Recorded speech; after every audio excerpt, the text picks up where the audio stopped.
مكان يا مكان كان في ثعلب كده مكار عاوز يدخل جوه الدار. اسمه ايه؟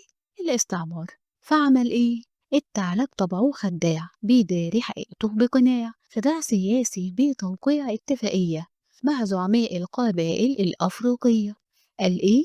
لحماية أراضيهم، وبعد شوية قال دي ملكي واستولى عليها وضحك عليهم.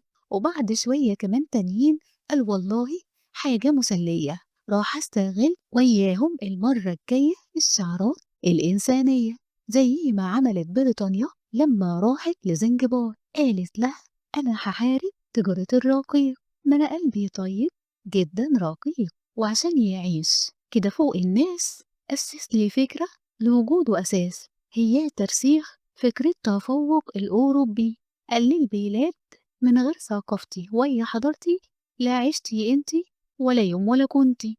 أما النشاط التجاري والاستثمار استخدم شركة تجارية ويا المصارف لتسهيل السيطرة عليها والاستعمار. وبعدها سياسة الإقراض، منح قروض بفوائد مرتفعة جدا مما يؤدي لتراكم الديون جدا، فتفرض دول دائنة عليها رقابة مالية وتدخل عسكري بحجة ضمان سداد الديون دي.